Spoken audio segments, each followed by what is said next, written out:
Hello everyone, good morning.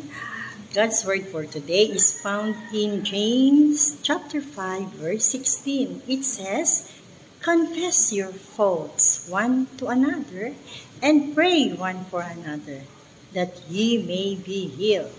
The effectual fervent prayer of a righteous man availeth much." So yun pala guys, no?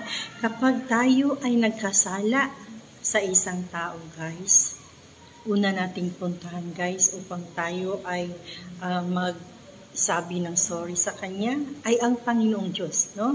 Let us confess our sins to God. And then second guys, punta tayo doon sa tao mismo na kung saan tayo ay nagkasala guys. Sabihin natin sa Kanya na patawarin tayo sa ating mga kasalanan. Yun guys, and we will be healed, no? And we will be living in peace, guys, no?